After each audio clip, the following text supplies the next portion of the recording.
آج ویو 360 میں سعودی صحافی کی ترکی میں گمشدگی، واشنگٹن میں تشویش۔ بچیوں کا عالمی دن، پاکستان میں کم عمری کی شادی لڑکیوں کا مستقبل کیسے متاثر کر رہی ہے، اور سزا یافتہ نوجوانوں کو جرائم کی دنیا سے دور رکھنے کی ایک کوشش۔ وائس آف امریکہ کے واشنگٹن اسٹوڈیو میں آپ سب کو خوش آمدید۔ ویو 360 کے ساتھ میں ہوں آپ کی میزبان سارا زمان۔ شروع کریں گے ایک ایسے مہمے سے جو دو اہم مسلمان ملکوں کے تعلقات پر گہرے اثرات مرتب کر سکتا ہے۔ سعودی صحافی جمال خشوگی 2 اکتوبر سے استنبول میں لاپتہ ہیں۔ ترکی اس کی ذمہ داری سعودی اہلکاروں پر عائد کر رہا ہے۔ امریکی اخبار واشنگٹن پوسٹ کے مطابق امریکی انٹیلیجنس رپورٹوں سے ظاہر ہوتا ہے کہ سعودی ولی عہد محمد بن سلمان نے خشوگی کو امریکہ سے سعودی عرب لانے کے ایک آپریشن کی ہدایت دی تھی۔ خشوگی سعودی حکومت کے کڑے ناقد ہیں۔ ان کی ترکی میں گمشدگی سے ترک سعودی تعلقات میں مزید تناؤ آ سکتا ہے۔ اس بارے میں مزید جانتے ہیں امان اظہر کی اس رپورٹ میں۔ جمال خشوگی کو 2 اکتوبر کو استنبول میں سعودی قونصل خانے میں داخل ہوتے دیکھا گیا تھا اور تب سے وہ لاپتہ ہیں، اور اب ترکی کے نشریاتی اداروں نے CC کیمرے کی فوٹیج جاری کی ہے جس میں مبینہ طور پر سعودی خفیہ اداروں سے منسلک افراد کو استنبول کے ہوائی اڈے کے ذریعے ملک میں داخل ہوتے اور ملک چھوڑتے دیکھا جا سکتا ہے۔ ترکی سعودی عرب پر جمال خشوگی کو قونصل خانے میں قتل کرنے کا الزام لگا چکا ہے، اور استنبول میں واقع قونصل خانے اور سعودی سفارتی حکام کے گھروں کی ممکنہ تلاشی کا بھی امکان ہے۔ VOA ترکش سروس سے منسلک صحافی محمد ترولو کہتے ہیں کہ یہ معاملہ ترکی اور سعودیہ کے درمیان تعلقات میں پہلے سے موجود کشیدگی میں اضافے کا باعث بنے گا۔ اب ترکی کے متعلقہ حکام استنبول میں سعودی قونصل خانے کی عمارت کی تلاشی لیں گے۔ فی الحال یہ واضح نہیں ہے کہ آیا سعودی قونصل خانے سے منسلک حکام کے گھروں کی بھی تلاشی لی جائے گی، اور تازہ ترین اطلاعات کے مطابق جمال خشوگی کی اسمارٹ گھڑی سے بھی اس مقام کا پتہ لگانے کی کوشش کی جائے گی جہاں وہ موجود تھے۔ دوسری جانب واشنگٹن میں بھی جمال خشوگی کی گمشدگی کے حوالے سے مظاہرے کیے گئے۔ آج واشنگٹن میں 2 مظاہرے کیے گئے، ایک واشنگٹن پوسٹ کے سامنے جہاں جمال خشوگی کے مضامین شائع ہوتے تھے، اور دوسرا مظاہرہ سعودی سفارت خانے کے سامنے ہوا جس میں ٹرمپ انتظامیہ پر اس معاملے پر سخت موقف نہ اپنانے پر تنقید کی گئی، اور اس کے علاوہ سعودی ولی عہد محمد بن سلمان کو بھی تنقید کا نشانہ بنایا گیا۔ اس واقعے کے پس منظر میں ماہرین کا کہنا ہے کہ امریکہ سمیت دیگر ممالک کی جانب سے آنے والے دنوں میں سعودی عرب پر واقعے کی تحقیقات کے حوالے سے دباؤ میں اضافہ ہو سکتا ہے۔ امان اظہر، اردو VOA، واشنگٹن۔ امان اظہر کی رپورٹ ہم نے دیکھی۔ اس وقت ثاقب الاسلام کیپٹل ہل سے ہمارے ساتھ ہیں۔ ثاقب، جمال امریکہ میں رہ رہے تھے، واشنگٹن پوسٹ کے لیے وہ لکھ رہے تھے، ان کی گمشدگی پہ اب واشنگٹن کے سیاسی حلقوں کا، یہاں کی قیادت کا کیا رد عمل ہے؟ جی سارا، جیسا کہ عام رائے عامہ یہی ہے کہ ٹرمپ انتظامیہ کے سعودی عرب کے ساتھ اچھے تعلقات ہیں، اور صدر ٹرمپ خود سے بھی سعودی عرب کے لیے ایک نرم گوشہ رکھتے ہیں، لیکن اس واقعے کے بعد حالات تبدیل ہوتے نظر آ رہے ہیں، اور صدر ٹرمپ یہ کہنے پر مجبور ہوئے کہ انہوں نے اس واقعے کے بعد بگڑتی ہوئی صورتحال پر سعودی حکام سے بات کی ہے۔ صدر ٹرمپ نے کیا کہا، یہ سنتے ہیں۔ ہمیں معلوم کرنا ہے کہ یہ کس نے کیا ہے، لیکن جیسا کہ میں سمجھا ہوں لوگوں نے انہیں اندر جاتے دیکھا لیکن باہر آتے نہیں دیکھا۔ ہم اس معاملے کو سنجیدگی سے دیکھ رہے ہیں، یہ ایک خوفناک چیز ہے۔ اور سارا، اس وقت واشنگٹن میں صدر ٹرمپ کی ریپبلکن پارٹی اور حزب اختلاف کی جماعت ڈیموکریٹس دونوں کے ہی قانون ساز صدر ٹرمپ پر زور دے رہے ہیں کہ وہ اس صورتحال پر سخت اقدامات کریں، اور قانون سازوں کا کہنا ہے کہ وہ سعودی عرب کو اس کا ذمہ دار ٹھہراتے ہیں۔ آئیے کچھ ان کی باتیں سنتے ہیں۔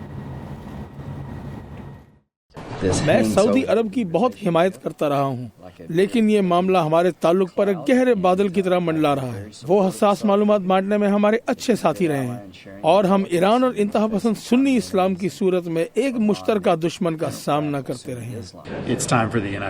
وقت ہے کہ امریکہ سعودی عرب سے اپنے فوجی، سیاسی اور معاشی تعلقات پر پھر سے غور کرے۔ میرے خیال سے صدر ٹرمپ کے پہلے غیر ملکی دورے میں جب سعودی عرب نے انہیں دھوم دھام سے خوش آمدید کہا تو صدر ٹرمپ کی سعودی عرب کے حکام اور ان کے نظام کی بظاہر بلا تکلف قبولیت سے شاید سعودی ولی عہد نے یہ سمجھا کہ اس تعلق میں سعودی عرب کے رویے پر کوئی جواب دہی نہیں ہوگی۔ تو سارا، آپ نے سنا کہ یہاں واشنگٹن میں بظاہر دونوں پارٹیوں کی طرف سے صدر ٹرمپ پر دباؤ ہے کہ وہ اس معاملے میں سعودی عرب سے سختی سے بات کریں اور اس معاملے کی تہہ تک پہنچیں۔ ثاقب الاسلام ہمارے ساتھ تھے کیپٹل ہل سے۔ Saqib, thank you for this update. اور اب کچھ بات کرتے ہیں جنوبی ایشیا کی۔ کیا پاکستان اور بھارت کے درمیان ہتھیاروں کی دوڑ تیز ہو رہی ہے؟ چین کے سرکاری میڈیا کے مطابق بیجنگ اور اسلام آباد کے درمیان 48 ڈرونز کا معاہدہ طے پایا ہے۔ اگرچہ پاکستان کے سرکاری ذرائع نے وائس آف امریکہ سے اس کی تصدیق نہیں کی، یہ خبر ایک ایسے وقت میں گردش کر رہی ہے جب روس نے بھارت کو جدید ترین S-400 میزائل نظام فراہم کرنے کا $5.5 ارب کا معاہدہ حال ہی میں کیا ہے، اور اس سے پہلے امریکی عہدیداروں نے ستمبر میں بھارت کے ساتھ دفاعی تعاون بڑھانے کا بھی ایک معاہدہ کیا، جس سے واشنگٹن کی جانب سے نئی دلی کو مسلح پریڈیٹر ڈرونز کی فروخت کا امکان اور بھی بڑھ گیا ہے۔ یہ معاہدہ اگر طے پا جاتا ہے تو بھارت جنوبی ایشیا میں مسلح امریکی ڈرون اڑانے والا پہلا ملک بن جائے گا۔ تو پاکستان اور بھارت ہتھیار کیوں جمع کر رہے ہیں؟ عالمی طاقتیں ان کے ساتھ ایسے معاہدے کیوں کر رہی ہیں؟ اور خطے کی صورتحال پر اس کا کیا اثر ہو سکتا ہے؟ اسی کو سمجھنے کے لیے آج ہم بات کریں گے واشنگٹن کے تحقیقی ادارے اسٹمسن سینٹر سے منسلک تجزیہ کار سمیر لالوانی سے۔ Sameer, welcome to View 360۔ First of all, why are global and regional powers giving such lethal weapons to these two countries? Well, I think these countries are seeking military modernization. There's some degree to which you have to keep up with the latest technology for security. I think part of it is also the sales, because it's money that fuels an economy. Russia, China, the United States, they sell arms to be able to pay for their own arms. So there's a domestic sort of incentive for that. But third, there's a relationship that you think you form in that. It's China wants to build a relationship with Pakistan that can potentially use for other geopolitical interests, and same with the United States and India. So for all these reasons, there's both a demand side and a supply side. All right. سو ایک تو وجہ جو بین الاقوامی اور جو regional طاقتیں ہیں وہ ان دو ملکوں کو کیوں ہتھیار فراہم کر رہی ہیں، اس کی یہ ہے کہ یہ دونوں ملک ہی پاکستان اور بھارت اپنی جو فوج ہے اس میں جدت لانا چاہتے ہیں، اپنی جو اسلحہ ان کے پاس ہے اس کو جدید بنانا چاہتے ہیں۔ دوسری وجہ یہ ہے کہ جو ملک انہیں ہتھیار بیچ رہے ہیں ان کی اکانومی کے لیے یہ ایسا کرنا اچھا ہے، اور پھر اس سے جو تعلقات ملکوں کے درمیان پیدا ہوتے ہیں ان سے دیگر مفادات کے حصول میں بھی کچھ آسانی ہوتی ہے۔ پاکستان اور چین کے تعلقات اور بھارت اور امریکہ اور اس کے علاوہ روس کے جو تعلقات ہیں ان کے خطے پہ گہرے اثرات ہوں گے۔ But Sameer, you mentioned economy and I want to share with our viewers certain numbers that show how this relationship of buying weapons relates to Pakistan and India's economy۔ اگر ہم نمبرز کو دیکھیں تو بھارت کے لیے ویپنز کا مین سپلائر رشیا ہے، جس سے 2013 سے 17 کے دوران $11 ارب سے زیادہ کے ہتھیار بھارت نے خریدے، تقریباً 62% یہ اس کی ویپنز امپورٹ کا بنتا ہے۔ اور اسی عرصے کے دوران ہم اگر پاکستان کو دیکھیں تو اس نے اپنے 70% ہتھیار چین سے تقریباً $3 ارب میں خریدے۔ So now when both of these countries have economies that are still not at the level where they should be, people are hurting to even get food in their bellies. Does it make sense for these countries to be spending this much money on weapons? Yes and no. So there is a security requirement. Both countries have real security challenges. They need to be able to offset those challenges with weapons. For example, both countries face terrorism, and the recent drone imports or the recent sort of drone deal is a way to combat terrorism. It's also to combat each other because they have real security challenges. That said, there are trade-offs. The new government in Pakistan, Imran Khan's government, promises a new welfare state with jobs and housing and poverty alleviation. At some point, there's a trade-off between money spent for defense and money spent for social welfare. I will say this recent deal or the agreement is actually a possibility for having both, where you can have co-production, which means you create jobs, but you also enhance defense. So that is a positive move. I think both India and Pakistan are thinking about industrial production to create jobs, address the economy, and defense issues at the same time. Pakistanis are still kind of quiet about the specifics of anything like this. When Voice of America asked Pakistani authorities, they still did not confirm whether a deal with China has gone through. لیکن سمیر کا یہ کہنا ہے کہ جہاں تک ملکوں کی جو معیشت ہے اور اس کو جو مشکلات درپیش ہیں بھارت میں بھی اور خاص طور پہ پاکستان میں بھی، اس کا اور جو دفاعی ضروریات ہیں ان کا اگر کمپیریزن ایک طرح سے کیا جائے تو اتنا زیادہ رقم ہتھیاروں پہ خرچ کرنے کے کچھ فائدے بھی اور کچھ نقصانات بھی ہیں۔ ایک تو یہی ہے سب سے بڑا کہ آپ کتنا پیسہ اس چیز کے اوپر خرچ کریں جب کہ آپ کے ملک میں لوگ غربت اور افلاس کا شکار ہیں، لیکن سیکیورٹی اور دفاع کے ایسے چیلنجز ہیں جن کی وجہ سے یہ ویپنز خریدنے ضروری ہو جاتے ہیں۔ ڈرونز خاص طور پہ دہشت گردی کا بھی مقابلہ کریں گے اور پھر ان دونوں ملکوں کے درمیان بھی ایک طرح سے جو مقابلہ چل رہا ہے اس میں اہم کردار ادا کریں گے۔ لیکن دوسری جانب جہاں تک عمران خان صاحب کا انہوں نے ذکر کیا ایک ویلفیئر اسٹیٹ وہ بنانا چاہتے ہیں، تو ایک مشکل ٹریڈ آف ہوگا کہ پیسہ کہاں خرچ کیا جائے۔ بٹ سمیر کے خیال میں اگر چائنا اور پاکستان مل کر ڈرونز بناتے ہیں تو اس سے پاکستان میں جابس بھی کریٹ ہوں گی جو کہ فائدہ مند ہو سکتا ہے۔ Sameer, last but not the least, what are Washington's concerns? What raises a red flag here for them? I think Washington tends to be less concerned about arms racing today than it did maybe 5 years ago. They've been supporting it. They like to make sales of arms to as many parties as they can, particularly in the Middle East. We see this. I think the long-term concern in Washington would be, what does this mean for stability of the region and the country? So not only the immediate arms race, but what are the trade-offs?